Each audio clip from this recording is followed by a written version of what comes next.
अस्सलाम वालेकुम everyone, welcome back to my YouTube channel. Hope so कि आप सब ठीक ठाक होंगे और खैरियत से होंगे और बहुत खुश होंगे।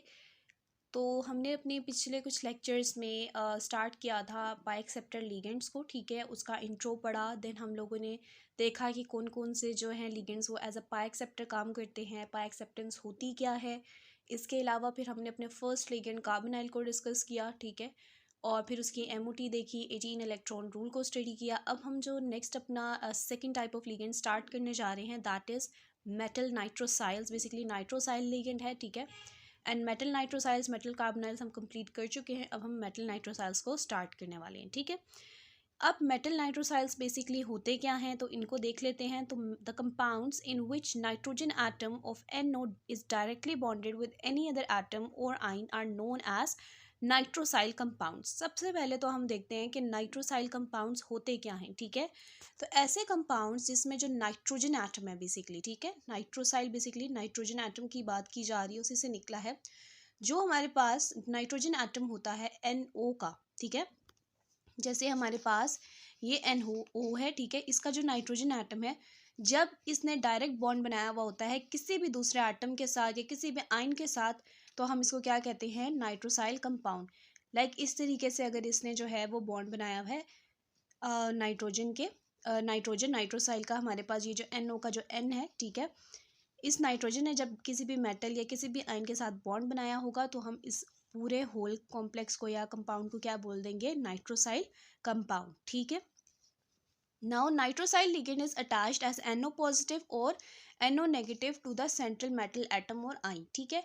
अब ये जो हमारे पास मेटल नाइट्रोसाइल है, या जो हमारे पास ये जो नाइट्रोसाइल लिगेंड है ना, ये काफ़ी ज़्यादा शरारती सा लिगेंड होता है, ठीक है। मतलब कि नॉन इनोसेंट लिगेंड हम इसको बोलते हैं। क्यों हम इसको नॉन इनोसेंट लिगेंड बोलते हैं, क्योंकि ना ये एक फॉर्म में एग्जिस्ट नहीं करता, ठीक है। कभी ये जो है पॉजिटिव फॉर्म में एग्जिस्ट कर रहा होता है, कभी ये नेगेटिव फॉर्म में एग्जिस्ट कर रहा होता है, कभी ये दोनों फॉर्म्स में एग्जिस्ट कर रहा होता है, ठीक है। मतलब कि इसकी कोई एक नेचर नहीं है, ये डुअल नेचर का लिगेंड है, ठीक है।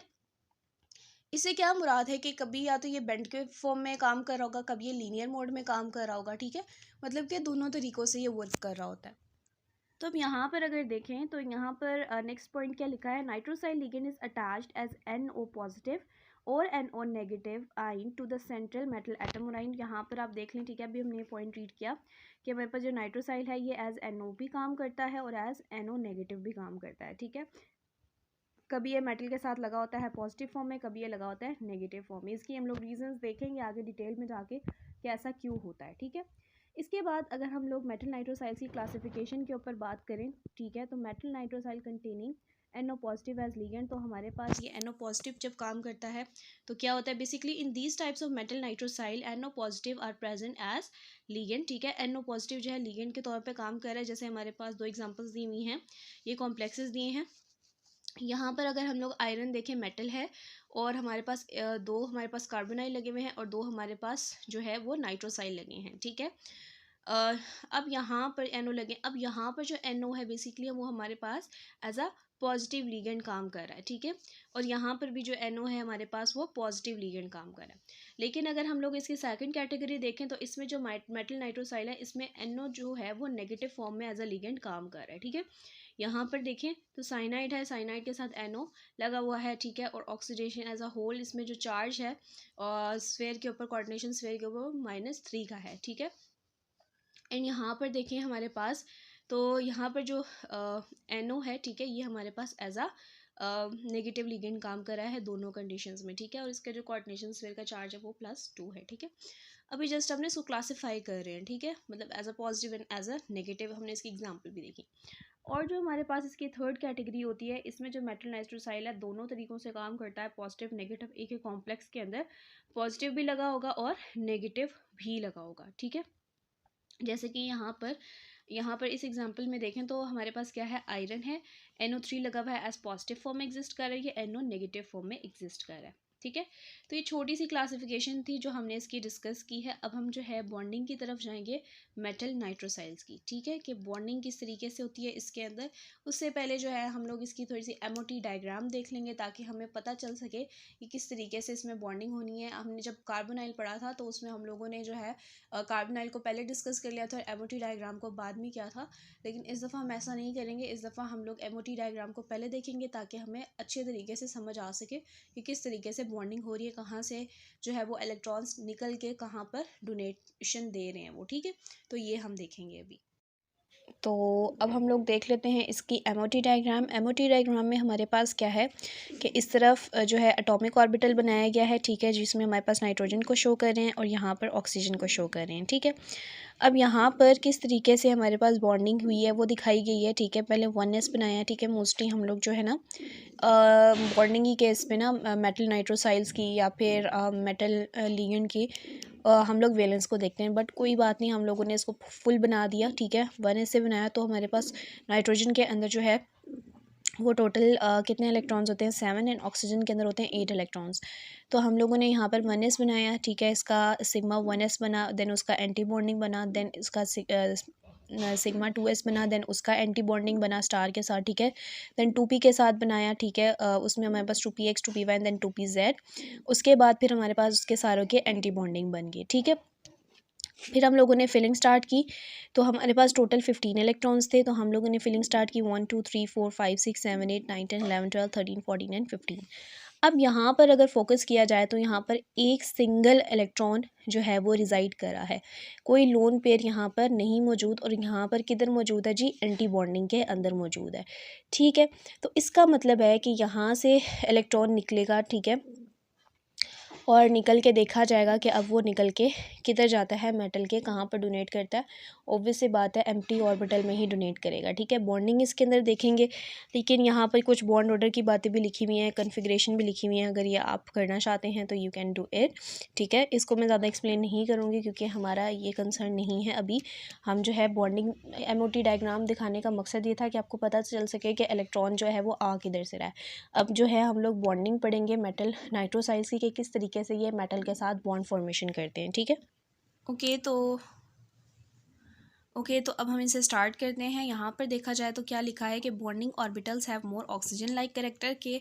हम अगर अभी एमओटी जो डायग्राम भी आपने पीछे देखी, अगर आप उसको कोर्स अगेन देखें तो जो बॉन्डिंग ऑर्बिटल्स होते हैं इनके पास जो है वो मोर ऑक्सीजन लाइक कैरेक्टर होता है, जबकि जो एंटी बॉन्डिंग ऑर्बिटल्स हैं उनका जो कैरेक्टर है वो मोर नाइट्रोजन लाइक है। यानी कि जो बॉन्डिंग वाले हैं वो मोर ऑक्सीजन के ज़्यादा करीब हैं और जो एंटी बॉन्डिंग वाले हैं वो ज़्यादा नाइट्रोजन के करीब हैं। इस वजह से हम कह रहे हैं कि जो बॉन्डिंग वाले हैं उनका जो कैरेक्टर है ज़्यादा ऑक्सीजन की तरह दिखते हैं, और जो एंटी बॉन्डिंग उनका जो कैरेक्टर है वो ज़्यादा नाइट्रोजन की तरह दिखते हैं, ठीक है। अब यहाँ पर क्या है कि more is the difference between bonding and anti bonding orbitals, more is the polarity of bond and more is the dipole moment and more covalent character will be present there.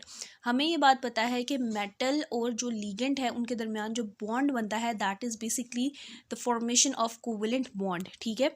तो यहाँ पर इस वजह से ही ये बात लिखी गई है कि जितना ज़्यादा डिफरेंस जो है बॉन्डिंग और एंटी बॉन्डिंग ऑर्बिटल्स का होगा, एमओटी डायग्राम में अगर आप देखो कि जितना ज़्यादा difference bonding and anti bonding orbitals में होगा उतनी ज़्यादा जो है बॉन्ड की पोलैरिटी होगी, यानी उतना पोलर बॉन्ड होगा, और जितना पोलर बॉन्ड होगा उतना ही ज़्यादा उसका डायपोल मोमेंट होगा, ठीक है, और उतना ही ज़्यादा उसका कोवेलेंट कैरेक्टर वहाँ पर मौजूद होगा।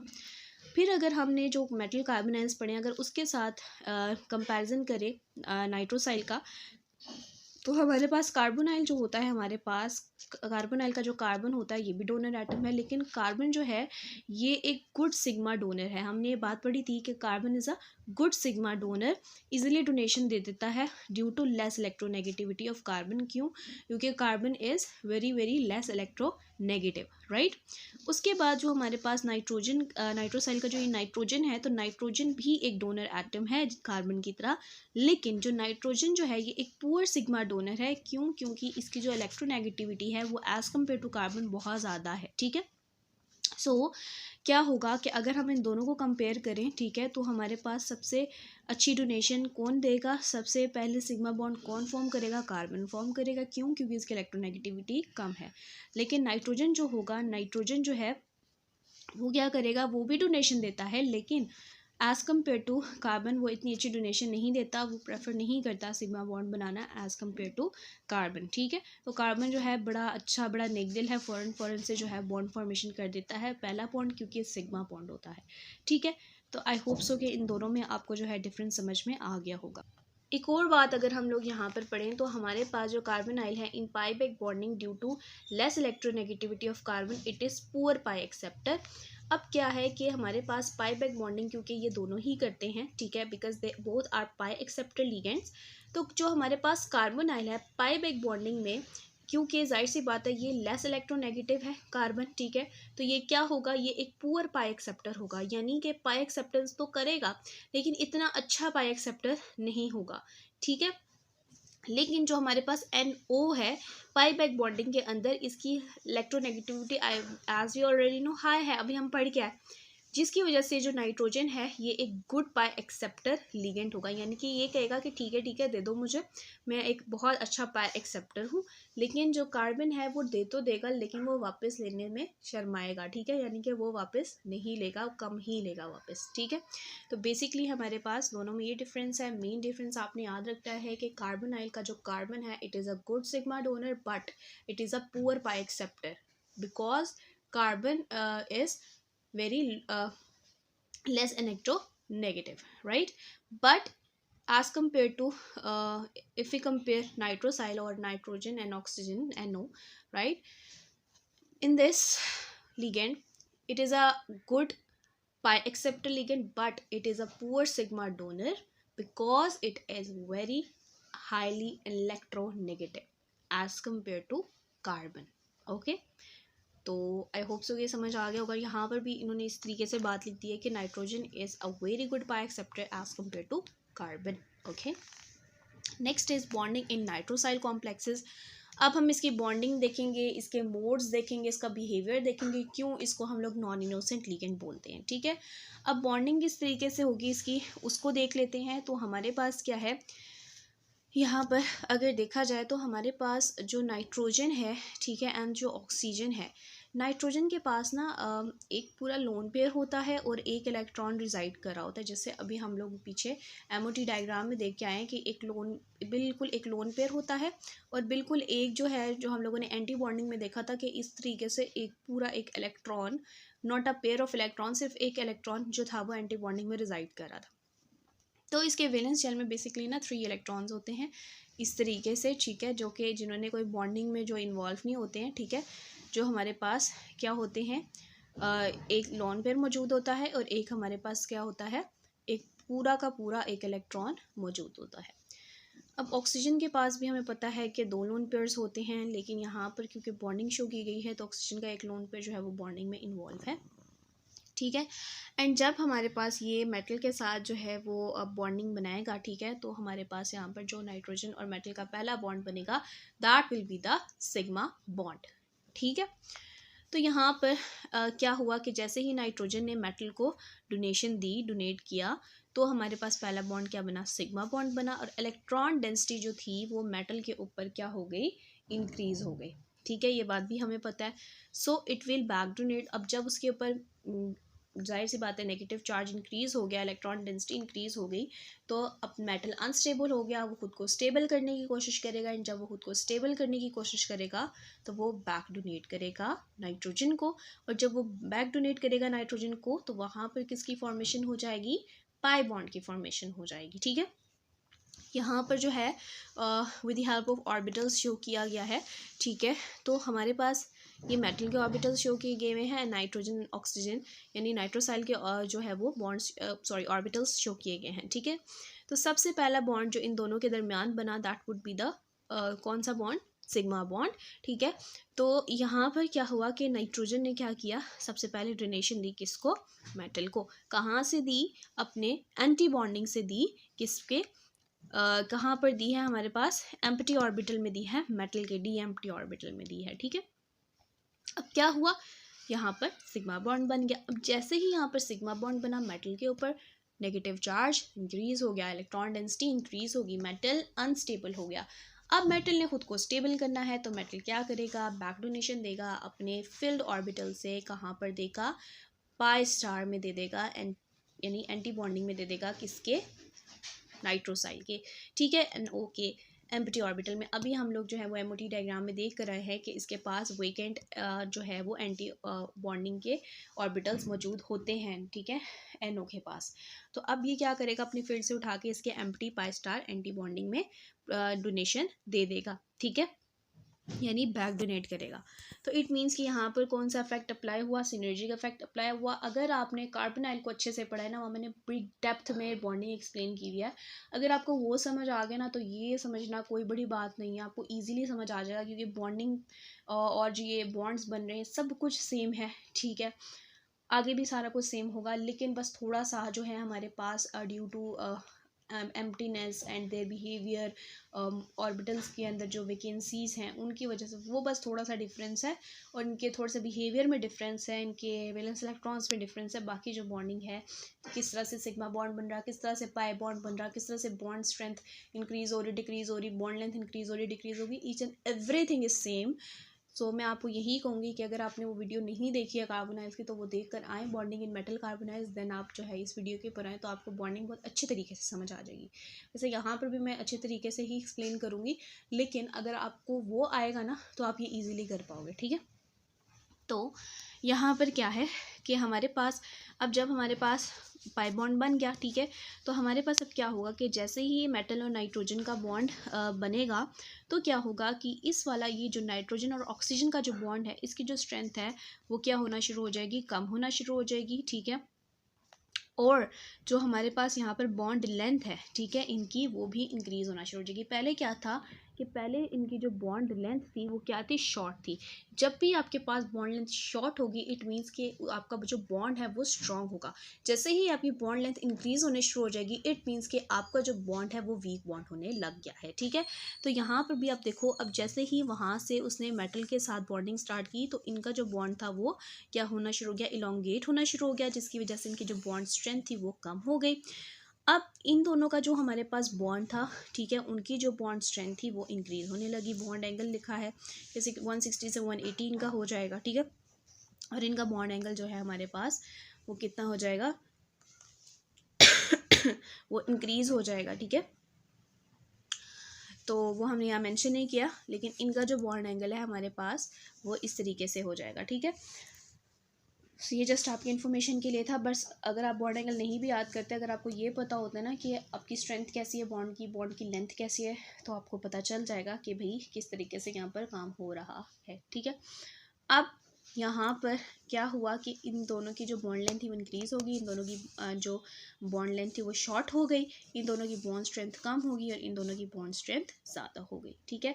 और हमारे पास फर्दर हम लोग इसमें क्या देखते हैं कि हम लोगों ने अभी बात की थी कि जो आपका नाइट्रोसाइल है ये एक नॉन इनोसेंट एलिगेंट है। तो किस तरीके से नॉन इनोसेंट है अब हम इसको देखते हैं। तो यहाँ पर अगर देखें आप, ठीक है, तो यहाँ पर क्या है कि हमारे पास दो तरीक़ों से शो किया है। This is basically the metal nitrosyl, ठीक है। यहाँ पर क्या हुआ है कि हमारे पास ऑक्सीजन के पास 2 लोन पेयर थे, ठीक है, और जो हमारा जो नाइट्रोजन था उसके पास 3 इलेक्ट्रॉन्स मौजूद थे, ठीक है। एक उसका बिल्कुल पेयरिंग में नहीं था और 2 जो थे वो पेयरिंग के अंदर मौजूद थे, ठीक है। यानी कि 2 इलेक्ट्रॉन्स ने मिलकर एक पेयर बनाया था और एक जो इलेक्ट्रॉन था वो बिल्कुल ऐसे लोन एग्जिस्ट कर रहा था अलोन, ठीक है। तो अब यहाँ पर क्या हुआ कि जब इसने मेटल के साथ बॉन्ड बनाया तो इसने क्या कर दिया कि अपना एक इलेक्ट्रॉन डोनेट किया यहाँ पर और मेटल के साथ बॉन्डिंग की है, ठीक है। अब किस तरीके से उन्होंने यहाँ पे चीज़ें शो की हैं, कुछ इस तरीके से कि हमारे पास जो है ये ऑक्सीजन ने अपना लोन पे यहाँ पर डोनेट किया, ठीक है। जाहिर सी बात है ऑक्सीजन ने कैसे डोनेट किया कि जब हमारे पास मेटल ने डोनेशन दी, नाइट्रोजन ने डोनेशन दी मेटल को, तो मेटल के ऊपर जो इलेक्ट्रॉन चार्ज डेंसिटी थी वो इंक्रीज़ हो गई। जैसे इसके पास इलेक्ट्रॉन चार्ज डेंसिटी इंक्रीज़ हो गई तो ये हमारे पास क्या बन गया, एक पॉजिटिव चार्ज बन गया, इलेक्ट्रॉन डेफिशिएंट हो गया। अब इसने कहा कि भाई इसके पास डेफिशिएंसी आ गया, ऑक्सीजन का डेफिशिएंसी आ गई, कोई मसला नहीं, मैं आपको अपना इलेक्ट्रॉन दे देता हूँ, बांट देता हूँ, ठीक है। तो जब ये चीज़ होगी तो हमारे पास अब 2 चीज़ें यहाँ पर निकल के आएंगी, ठीक है। अब 2 चीज़ें किस तरीके से निकल के आएंगी कि जब इसने उसको डोनेट कर दिया ठीक है। तो अब ये भी पॉजिटिव हो गया, इसके पास भी डेफिशिएंसी होगी, लेकिन यहाँ पर 3 बॉन्ड्स पूरे हो गए। ठीक है। और फिर इसने क्या किया जी, फिर इसने अगेन डोनेशन दी, और इसने अगेन जब डोनेशन दी तो अब मेटल के ऊपर और इलेक्ट्रॉन चार्ज डेंसिटी इंक्रीज होकर 2 नेगेटिव, यहाँ पर क्या थी सिर्फ एक थी, लेकिन जब इसने एक और दफ़ा डोनेट किया तो इस पर क्या होगी, चार्ज डेंसिटी और इंक्रीज़ हो गई, 2 माइनस की हो गई। ठीक है। और हमने ये बात पिछली कुछ वीडियोस में पढ़ी है कि जहाँ पर नेगेटिव चार्ज ज़्यादा होगा वहाँ पर पाई बैक बॉन्डिंग सबसे ज़्यादा होगी। तो इन दोनों में से सबसे ज़्यादा पाई बैक बॉन्डिंग किस में होगी, इसके अंदर होगी, क्योंकि नेगेटिव चार्ज सबसे ज़्यादा इसमें इंक्रीज़ हुआ है। ठीक है। तो अब ये कौन सा स्पीशी है, बेसिकली 3 इलेक्ट्रॉन डोनर स्पीशी है। ठीक है। अब ये 3 इलेक्ट्रॉन्स जो है वो डोनेट करने की पावर रखता है।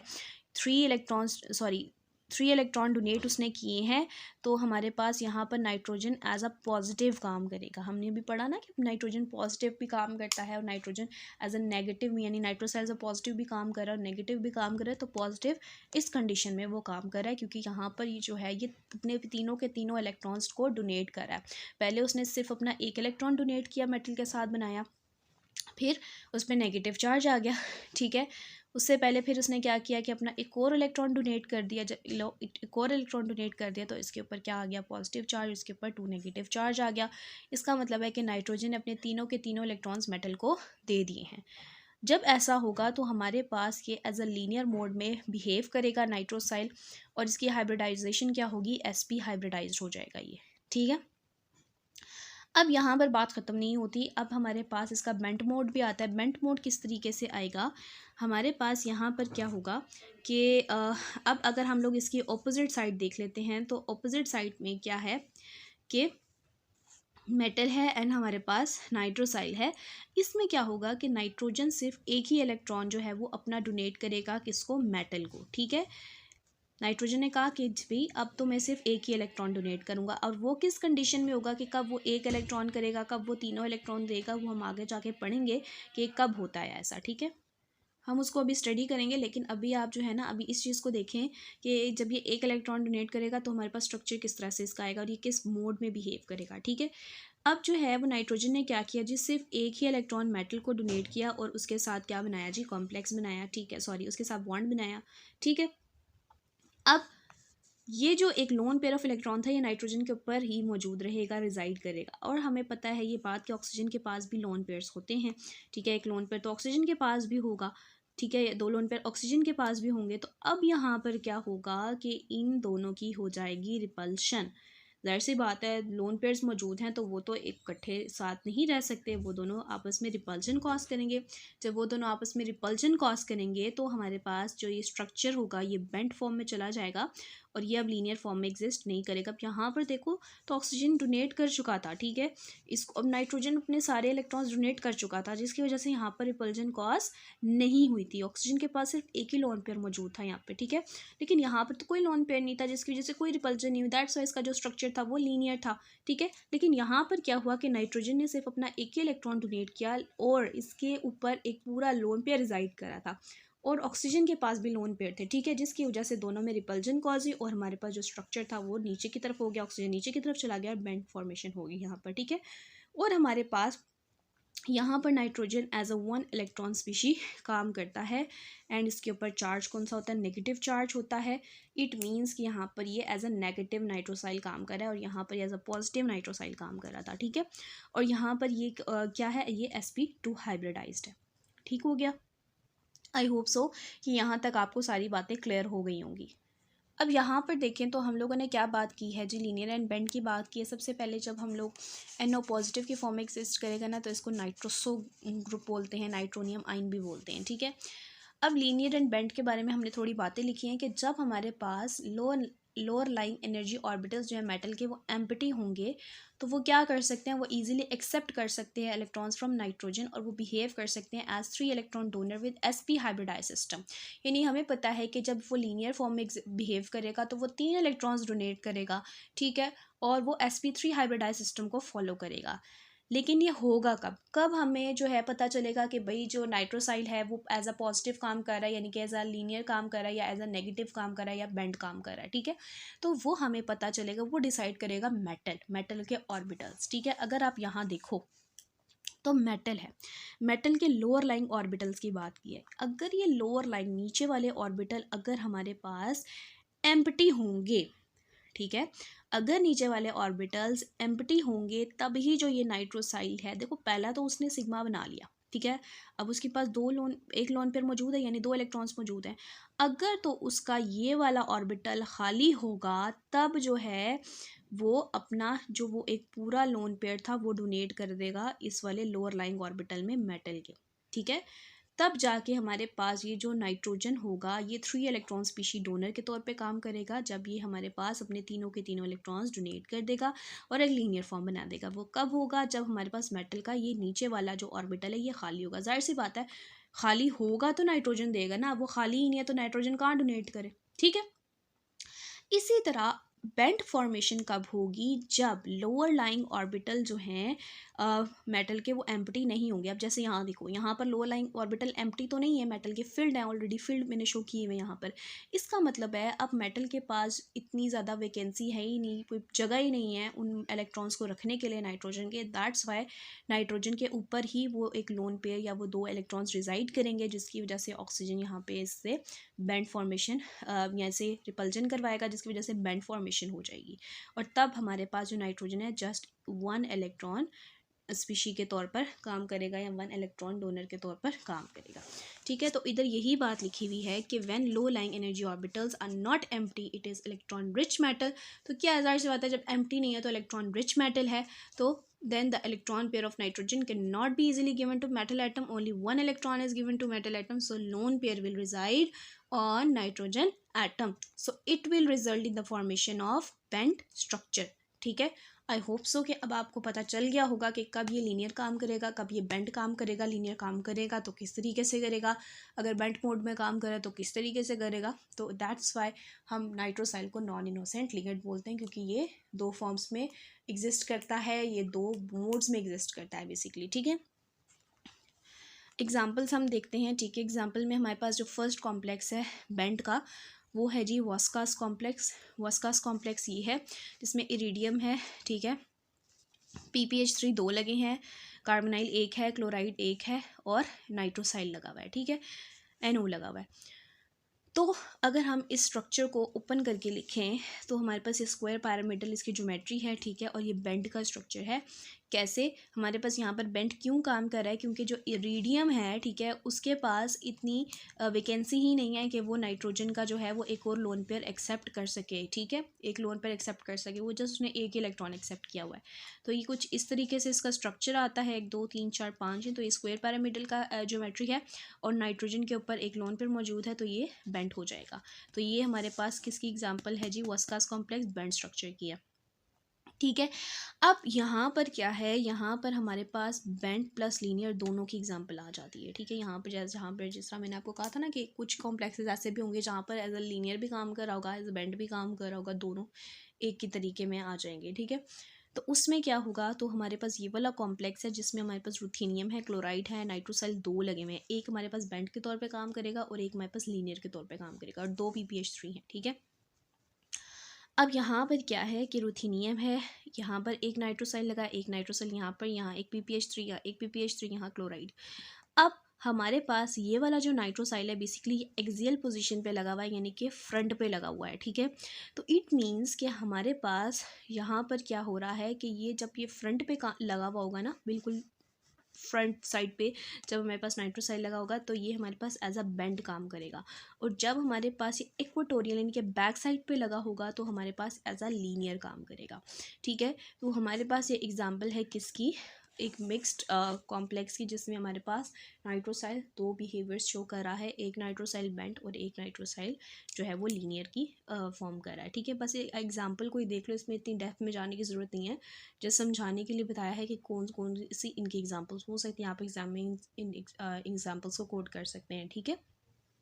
नेक्स्ट जी हम लोग देखते हैं जी इनके लीनियर एंड बेंड के बारे में, किस तरीके से जो है ये शॉर्टर या स्ट्रॉन्ग बॉन्ड किस तरीके से, पाई बैक बॉन्डिंग किस तरीके से होगी यहाँ पर, ठीक है। जब हमारे पास मेटल और नाइट्रोजन जो है, ठीक है, ये लीनियर में काम कर रहा है ना, तो हमारे पास जो मेटल और नाइट्रोजन का बॉन्ड होगा, जाहिर सी बात है ये क्या बॉन्ड होगा? शॉर्टर बॉन्ड हो जाएगा, ठीक है। और जब हमें बात पता है कि जब बॉन्ड शॉर्ट होता है तो उसकी स्ट्रेंथ क्या होती है, स्ट्रॉन्ग होती है, और उसकी जब लेंथ शॉर्ट होगी तो हमारे पास क्या होगा, बॉन्ड स्ट्रॉन्ग बनेगा। लेकिन जैसे ही उनकी लेंथ इंक्रीज़ होगी, उनका बॉन्ड स्ट्रेंथ क्या हो जाएगी, डिक्रीज़ हो जाएगी। लेकिन हमेशा हमें पता है कि जब भी मेटल के साथ नाइट्रोजन बॉन्ड बनाएगा तो उसकी बॉन्ड स्ट्रेंथ जो है वो इंक्रीज़ करेगी, और उसकी जो बॉन्ड लेंथ है वो क्या होगी, वो डिक्रीज़ करेगी। ठीक है, बॉन्ड लेंथ डिक्रीज़ कर रही है तो इट मीन्स कि बॉन्ड स्ट्रेंथ इंक्रीज़ करेगी, और जब बॉन्ड स्ट्रेंथ इंक्रीज़ करेगी इसका मतलब है उसमें पाई पैक बॉन्डिंग इंक्रीज़ करेगी। ठीक है, तो हमारे पास क्या होगा कि यहाँ पर पाई पैक बॉन्डिंग ज़्यादा होगी, यहाँ पर ये लीनियर के तौर पे काम कर रहा है, पाई पैक बॉन्डिंग ज़्यादा है क्योंकि इसकी लेंथ शॉर्ट हो रही है और इसका बॉन्ड स्ट्रॉन्ग हो रहा है। लेकिन अगर हम लोग बात करते हैं बेंड स्ट्रक्चर की, तो यहाँ पर क्या होगा कि बॉन्ड लेंथ यहाँ पर लॉन्गर हो जाएगी, बॉन्ड इनका वीक होगा और कोई पाई बैक बॉन्डिंग यहाँ पर नहीं होगी। बेंड में क्यों नहीं होगी, क्योंकि जाहिर सी बात है मेटल के पास ऑलरेडी वो इलेक्ट्रॉन ब्रिज है, वो बैक डोनेशन देगा ही नहीं, उसके ऊपर जाहिर सी बात है उसके पास इतनी वैकेंसी ही नहीं थी कि वो नाइट्रोजन से पूरा एक लोन पेयर लेता, तो उसको एक इलेक्ट्रॉन चाहिए था, उसने ले लिया। ठीक है, उसने अपने आप को स्टेबल कर लिया, अब उसके अंदर कोई अनस्टेबिलिटी ही नहीं है, नेगेटिविटी ही नहीं है, तो वो क्यों बैक डोनेट करेगा, तो वो बैक डोनेट नहीं करेगा। इसका मतलब है जब उसने बैक डोनेशन नहीं की, कोई पाई बैक बॉन्डिंग नहीं हुई, तो मेटल एंड नाइट्रोजन की जो स्ट्रेंथ होगी वो डिक्रीज़ ही रहेगी, उनका बॉन्ड वीक होगा, और जो उनकी बॉन्ड लेंथ है वो क्या रहेगी, बॉन्ड लेंथ उनकी लंबी होगी, शॉर्टर नहीं होगी। ठीक है, अब वाइब्रेशनल स्पेक्ट्रा से अगर हम लोग इनके एविडेंसेस देखें तो यहाँ पर क्या है कि जब भी हमारे पास फ्री फॉर्म में नाइट्रोसाइल होगा तो इसकी जो हमारे पास वाइब्रेशनल स्पेक्ट्रा पे फ्रीक्वेंसी आएगी वो 2250 पर सेंटीमीटर की आएगी, और जब ये मेटल के साथ बनाएगा तो हमारे पास कितनी आएगी, कम हो जाएगी। अब जब कम हुई है तो हमें पता है कि जैसे ही फ्रीक्वेंसी कम हो जाती है तो उसमें पाई बैक बॉन्डिंग ज़्यादा होती है, तो इसमें पाई बैक बॉन्डिंग क्या होगी, ज़्यादा होगी, इंक्रीज़ होगी। अब जब हमारे पास टर्मिनल पे NO लगा हुआ है, ठीक है, तो हमारे पास पाई बैक बॉन्डिंग क्या हो गई है, और कम हो गई है। ठीक है, क्यों पाई बैक बॉन्डिंग कम हो गई है यहाँ पर एज़ कम्पेयर टू ब्रिज में और ज़्यादा, यानी पाई बैक बॉन्डिंग है इसमें, ये नहीं कि नहीं है लेकिन कम है एज़ कम्पेयर टू ब्रिज में पाई बैक बॉन्डिंग सबसे ज़्यादा होती है as compared to the terminal ones, right. यहाँ पर अगर आप देखो तो हमारे पास यहाँ पर जो NO है वो लीनियर का फॉर्म में एग्जिस्ट कर रहा है। ठीक है, तो ये sp हाइब्रिडाइज्ड है, ये sp2 है, और ये ब्रिज्ड फॉर्म है। ठीक है, ये बेंट में है और ये ब्रिज्ड में है। तो कहाँ पर सबसे ज़्यादा पाई बैक बॉन्डिंग होगी, इसमें पाई बैक बॉन्डिंग कम होगी। ठीक है, इसमें जो हमारे पास पाई बैक बॉन्डिंग है वो सबसे ज़्यादा होगी, लीनियर के बजाय हमारे पास ब्रिजिंग में पाई बैक बॉन्डिंग सबसे ज़्यादा होगी, क्योंकि इसमें 2 मेटल्स इन्वॉल्व है। दैट्स वाई हमारे पास क्या है कि ब्रिज में जब आपसे पूछा जाए ना लीनियर और ब्रिज में, तो हमेशा किस में होगी, ब्रिज में पाई बैक बॉन्डिंग ज़्यादा होगी। ठीक है, क्योंकि वहाँ पर मेटल ज़्यादा है, 2 मेटल एटम्स हैं या 3 भी हो सकते हैं। ठीक है, तो आई होप सो कि आपको जो है ये पूरा टॉपिक, इनके अंदर बॉन्डिंग और ईच एंड एवरीथिंग जो है वो आपको क्लियर हो चुका होगा। ठीक है, अब जो है ना हम लोग इसका, क्योंकि हम मेटल नाइट्रोसाइल्स को आज कंप्लीट कर रहे हैं, तो हम इसको आज इसका 18 इलेक्ट्रॉन रूल के केस में भी NO को देख लेते हैं, क्योंकि जाहिर सी बात है हमने NO की अभी तक कोई एग्जाम्पल 18 इलेक्ट्रॉन रूल के हिसाब से नहीं की है, तो हम कर लेते हैं अभी। अब ये देखें आप 18 electron in case of NO, तो हमारे पास क्या है ना कि हमें पता है कि NO एज ए पॉजिटिव भी काम करता है, नेगेटिव भी काम करता है, इसलिए हमने इसका केस अलग से डिस्कस किया। ठीक है, तो NO जो है बेसिकली जब ये हमारे पास लीनियर फॉर्म में एग्जिस्ट करेगा तो इसके कोवलेंट के अंदर ये 3 इलेक्ट्रॉन्स डोनेट करेगा और आयनिक में ये 2 इलेक्ट्रॉन्स डोनेट करेगा। ठीक है तो लीनियर ही है, तो लीनियर में भी तो हम लोग कोवलेंट एंड आयनिक दोनों से कैलकुलेट करते थे ना, तो जब हम कोवलेंट के लिए कैलकुलेट कर रहे होंगे लीनियर NO के लिए, तो हमारे पास 3 इलेक्ट्रॉन्स डोनेशन देगा और आयनिक में ये 2 इलेक्ट्रॉन्स की डोनेशन देगा। जबकि ये अगर बेंड फॉर्म में एग्जिस्ट कर रहा है तो ये कोवलेंट में 1 इलेक्ट्रॉन की डोनेशन देगा और आयनिक में 2 इलेक्ट्रॉन्स की डोनेशन देगा। ठीक है, तो हमें पता है जब लीनियर में काम करता है तो NO पॉजिटिव होता है, और जब बेंड में काम होता है तो NO नेगेटिव के तौर पे एग्जिस्ट करता है ये। ठीक है, उसके बाद कुछ एग्जांपल्स इसकी हम लोग देख लेते हैं। ठीक है, इसमें क्या है कि हमारे पास NO है। ठीक है, और बेसिकली ना ये हमारे पास टंगस्टन था, ये W से रिप्रेजेंट होता है, मैंने TU से कर दिया, बट ये हमारे पास ना W से रिप्रेजेंट होता है। ठीक है, तो अब यहाँ पर क्या है, ये टंगस्टन है, अब टंगस्टन जो है हमारे पास, ये अब यहाँ पर देखिए सारे पॉजिटिव NO पॉजिटिव लगे हुए हैं, इट मीन्स कि ये लीनियर के तौर पे काम कर रहा है, ठीक है।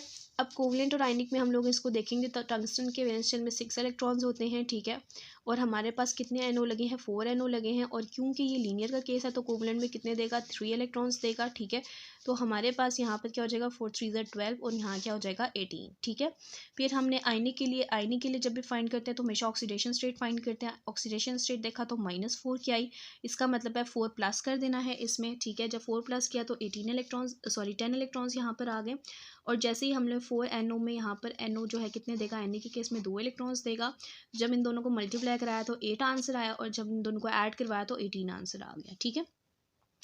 इसके बाद हमारे पास इसी का हम लोग बेंट भी देख लेते हैं। बेंट में हमारे पास क्या होगा कि ये हमारे पास ओनली 1 इलेक्ट्रॉन डोनेट करेगा, तो 4 ही इलेक्ट्रॉन्स आ जाएंगे और हमारे पास टोटल 10 इलेक्ट्रॉन्स आ जाएंगे। और जब यहाँ से हम लोग जो है इसकी ऑक्सीडेशन स्टेट फाइंड करेंगे तो +4, एंड यहाँ पर क्या हो जाएगा, 2 इलेक्ट्रॉन्स यहाँ से आ गए। और इस केस में ये 2 इलेक्ट्रॉन्स डोनेट करेगा तो 4 2 8 एंड 8 + 2 10, तो आंसर सेम आ गया। इसका मतलब है कि कोवलेंट बेंट की फॉर्म में ये 18 इलेक्ट्रॉन रूल को फॉलो नहीं करा, जबकि लीनियर की फॉर्म में 18 इलेक्ट्रॉन रूल को फॉलो कर रहा है, ठीक है। ओके तो नेक्स्ट हमारे पास एक रिएक्शन हम लोगों ने लिखा है यहाँ पर, ठीक है। बेसिकली हमारे पास जो नाइट्रोसाइल है ना, इसको हम लोग रीडॉक्स लिगेंड भी कहते हैं। क्यों? क्योंकि हमारे पास क्या है कि अगर हमारे पास फॉर एग्जांपल ये क्या है, कार्बोनाइल है, सॉरी ये कोबाल्ट है, ये हमारे पास 2 क्लोराइड है और ये एक कोई लिगेंड लगे हुए हैं और ये न्यूट्रल लिगेंड है बेसिकली 2। तो लीनियर से जब हम लोग बेंड की तरफ जाएंगे तो क्या होगा, यहाँ पर हमारे पास कोबाल्ट 9, हमने यहाँ पर लीनियर में हमें पता है कि नाइट्रोसाइल 3 लिगेंड्स देता है, राइट। तो हम लोगों ने क्या किया, कोवलेंट मॉडल से इसको आयनिक से करके देखा लीनियर, और यहाँ पर बेंड फॉर्म में, ठीक है। इसका जो हम लोगों ने बेसिकली लीनियर है ना वो कोवलेंट मॉडल से किया, और इसका जो बेंड है ना वो हम लोगों ने आयनिक मॉडल से किया है, ठीक है। तो हम इन दोनों में यहाँ से जाते हुए यहाँ से वहाँ जाते हुए किस तरह से हमारे पास जो है वो इलेक्ट्रॉन्स लॉस हो रहे हैं, गेन हो रहे हैं, क्या हो रहा है वो हम देखते हैं, ठीक है। तो कोबाल्ट में हमारे पास कितने इलेक्ट्रॉन्स जी, 9 इलेक्ट्रॉन्स हो गए, 2 Cl हैं, तो हमारे पास कोवलेंट का केस है तो 1 इलेक्ट्रॉन देंगे, 2 Cl टोटल मिलके 2 इलेक्ट्रॉन्स दे देंगे। 2 न्यूट्रल लिगेंड हैं तो हमारे पास 4 इलेक्ट्रॉन्स दे देंगे। और नाइट्रोसाइल हमारे पास यहाँ पर 3 इलेक्ट्रॉन्स कोवलेंट के केस में देता है, इनको प्लस करेंगे तो 18 इलेक्ट्रॉन। यहाँ पर अगर हम लोग देखेंगे इसका आयनिक का केस, लेकिन बेंड के लिए, तो हम लोगों ने इसकी जब ऑक्सीडेशन स्टेट फाइंड की है कोबाल्ट की तो +2 आई है, तो 9 में से हम लोगों ने 2 माइनस कर दिया तो 7 इलेक्ट्रॉन्स। 2 Cl हैं तो हमारे पास, क्योंकि हमारे पास आयनिक का केस है तो 2 इलेक्ट्रॉन्स डोनेट करेंगे तो टोटल 4 इलेक्ट्रॉन्स। 2 हमारे पास न्यूट्रल लिगेंड्स है तो 2 2 4 इलेक्ट्रॉन्स। और नाइट्रोसाइल हमारे पास बेंड के फॉर्म में आयनिक में 1 इलेक्ट्रॉन डोनेट करता है। जब इन सारों को प्लस करेंगे तो 16 आंसर आएगा। यानी कि जब हम लोग लीनियर से बेंड की तरफ जाएंगे तो लीनियर में 18 से ये 16 की तरफ, यानी कि 2 इलेक्ट्रॉन्स का लॉस हुआ यहाँ पर। When going from linear to band structure, nitrosyl will take away 2 electrons from the metal, behaving as a redox ligand. Electron count should be 16. 16 electrons यहाँ पर होने चाहिए, इससे कम नहीं हो सकते, इससे ज़्यादा भी नहीं हो सकते हैं। जैसे ही हम लोग लीनियर से बैंड स्ट्रक्चर की तरफ जाएंगे नाइट्रोसाइल की, तो नाइट्रोसाइल क्या करेगा जी, 2 इलेक्ट्रॉन्स ले लेगा मेटल से और बिहेव कर लेगा जी एज अ रीडॉक्स लिगेंड। तो देखो यहाँ पर 2 इलेक्ट्रॉन्स ले लिए ना मेटल से, तो ये किस तौर पे काम कर रहा है, एज अ रीडॉक्स लिगेंड काम कर रहा है, ठीक है। कि यहाँ पर बेसिकली उसने क्या की है जी, मेटल से इलेक्ट्रॉन्स लिए हैं, तो जब लिए हैं इट मीन्स के पाई बैक बॉन्डिंग हुई है यहाँ पर, ठीक है। इसके बाद है जी हमारे पास फेल्थम एनएमार्क इक्वेशन। इसमें क्या है, it is only applicable to nitrosyl. सबसे पहली बात तो ये याद रखनी है कि हमारे पास ये वाली इक्वेशन सिर्फ नाइट्रोसाइल्स पे लगती है, और यहाँ पर नाइट्रोसाइल जो है वो लीनियर और बेंड फॉर्म में नहीं कंसीडर किया जाता, ठीक है। तो यहाँ पर क्या है, फॉर एग्जांपल ये हमारे पास एक कॉम्प्लेक्स है, THCN दे दिया हम लोग, ठीक है। उसकी कोई भी एक लिगेंड है ये, और ये हमारे पास क्या है जी, आयरन है। ये हमारे पास नाइट्रोसाइल और ये भी कोई लिगेंड लगा हुआ है, ठीक है। तो इस इक्वेशन को अप्लाई करने के लिए सबसे पहले तो कॉम्प्लेक्स से आपने नाइट्रोसाइल के अलावा जितने भी लिगेंड्स हैं उनको काट देना है, पीछे मेटल और नाइट्रोसाइल रहना चाहिए, ठीक है। तो फिर यहाँ पर क्या होगा कि हम लोगों ने इसकी ऑक्सीडेशन स्टेट फाइंड आउट की, तो हम लोगों ने क्या लिखा जी, X प्लस ये वाला जो था ना हमारे पास नाइट्रोसाइल, उसकी हम लोगों ने 0 लिखा, प्लस ये जो था 2, और इस ये -1 में नाइट्रोजन एग्जिस्ट करता है तो -1 लिख दिया, इज इक्वल टू 0, ठीक है। नाइट्रोसेल यहाँ पर एज ए न्यूट्रल काम कर रहा है तो हम लोगों ने ज़ीरो लिख दिया, कोई चार्ज नहीं इसका, ठीक है, तो ज़ीरो। तो यहाँ पर जब ऑक्सीडेशन स्टेट फाइंड की तो +2, यानी कि आयरन के ऊपर +2 का चार्ज है, ठीक है। यानी अब आयरन +2 है, ठीक है। तो इसका क्या मतलब है कि इसके वैलेंस शेल से 2 इलेक्ट्रॉन्स निकालें तो कितने इलेक्ट्रॉन्स रह जाएंगे, 6 इलेक्ट्रॉन्स। और यहाँ पर NO हमारे पास जो ये आयनिक से बेसिकली किया हुआ है, तो NO हमारे पास आयनिक में बैंड फॉर्म में कितने देता है, 1 इलेक्ट्रॉन। तो इन दोनों को प्लस करेंगे तो 7 इलेक्ट्रॉन्स। वैसे लीनियर बैंड इसमें मैटर नहीं करता, कोई भी आप ले सकते हो यहाँ पर, ठीक है। तो नॉर्मली हमारे पास जो नाइट्रोजन है ना वो 1 इलेक्ट्रॉन देता है, अगर हम इसको लीनियर बेंट में ना देखें तो 1 इलेक्ट्रॉन हम लोग इसका कंसीडर करते हैं क्योंकि नेगेटिवली चार्ज है, ठीक है। तो हमारे पास टोटल कितने हो जाएंगे, 7 इलेक्ट्रॉन्स। तो इसके कोऑर्डिनेशन स्फीयर पे कितना चार्ज आ जाएगा, 7 का, ठीक है। इसी तरह हमारे पास एक और एग्जांपल है यहाँ पर, ठीक है। इसको देखो तो इसमें से भी ना NO के अलावा सारों को काट दो, ठीक है, न्यूट्रल एजेंट्स को काट दो। अब पीछे क्लोरीन ब्रोमीन को हमने इस वजह से नहीं काटा, वैसे तो लिखे ये भी नहीं जाएंगे, लेकिन हम लोग इनके चार्जेस जो नेगेटिव चार्ज है ना, जिस तरह हम लोगों ने यहाँ इसका चार्ज इन्वॉल्व किया था, ये भी नेगेटिव था, नाइट्रोजन इसका इन्वॉल्व किया था, इस वजह से हम क्लोरीन और ब्रोमीन का चार्ज भी ऑक्सीडेशन स्टेट फाइंड करने के लिए इन्वॉल्व करेंगे। तो हम लोग इनको ना पहले लिख लेते हैं यहाँ पे, ताकि हम लोग इसकी ऑक्सीडेशन स्टेट जो है वो सही तरीके से फाइंड कर सकें। तो X+2 हमारे पास नाइट्रोसेल न्यूट्रल लिगेंड है तो 0, plus chlorine -1 plus bromine -1 is equals to 0। अब यहाँ पर क्या हो जाएगा, ये 0 हो जाएगा, ये -1 और -1 इधर आ जाएगा, इसकी ऑक्सीडेशन स्टेट +2 आ जाएगी कोबाल्ट की। तो अब हमारे पास कुछ इस तरीके से चीज़ें आ गई हैं। अब हम लोगों ने क्या किया, कोबाल्ट 2 है तो -2 कर देंगे, यहाँ से 7 आ गए, और 2 NO लगे हुए थे तो 2 को 1 से मल्टीप्लाई करवाया तो हमारे पास क्या आ गए जी, 2 इलेक्ट्रॉन्स। और टोटल हमारे पास कितने आ गए जी, 9 इलेक्ट्रॉन्स। तो इसका मतलब है यहाँ पर कितना आ जाएगा, इसके ऊपर चार्ज +9 का आ जाएगा, ठीक है। अब सेम हमारे पास ये एक कॉम्प्लेक्स है। अगर आप इस पे जो है वो फेल्डम NMR इक्वेशन लगाने से पहले ये बात सोच लेना कि इसमें देख लेना कि नाइट्रोसाइल है कि नहीं है, NO है कि नहीं है। देखो यहाँ पे तो नाइट्रोसाइल ही मौजूद नहीं है, तो हम इसको सॉल्व भी क्यों करें, ठीक है। कुछ स्टूडेंट्स क्या करते हैं, फ़ौरन धड़ाधड़ स्टार्ट कर देते हैं सॉल्व करने, वो देखते ही नहीं है कि भाई ये तो एप्लीकेबल ही सिर्फ नाइट्रोसाइल्स के ऊपर है, नाइट्रोसाइल कंटेनिंग कॉम्प्लेक्सेस के ऊपर है। बट यहाँ पर तो कोई नाइट्रोसाइल नज़र नहीं आ रहा, तो सिंपल आपने यहाँ पर एक स्टेटमेंट लिख देनी है, here is no nitrosyl present so Feltham NMR equation is not applicable on it, right. तो बेसिकली हम लोगों ने यही कुछ चीज़ें डिस्कस करनी थी। आई होप सो कि आपको सारी चीज़ें A to Z एवरीथिंग आपको क्लियर हो चुका होगा। अगर आपको कुछ भी क्लियर नहीं हुआ, कोई भी आपकी क्वेरी, कोई इशू, कोई डाउट है तो आप कमेंट बॉक्स में टाइप करके पूछ सकते हैं, मैं आपको इंशाल्लाह ताला वहाँ पर क्लियर आउट कर दूँगी, ठीक है। तो बाकी सब्सक्राइब कर दीजिएगा मेरे चैनल को, ठीक है। अगर आप न्यू हैं तो सब्सक्राइब कर दें, और अगर आप न्यू भी नहीं हैं और मेरी वीडियोस देखते हैं और सब्सक्राइब नहीं किया अभी तक, तो काइंडली मेरे चैनल को सपोर्ट करें, सब्सक्राइब करें, ताकि जो है मुझे एक मोटिवेशन मिल सके, ताकि जो है मैं आपके लिए न्यू वीडियोज़ लेकर आ सकूँ, ठीक है। और लाइक करना भी मत भूलिएगा। चलती हूँ, अल्लाह हाफिज़।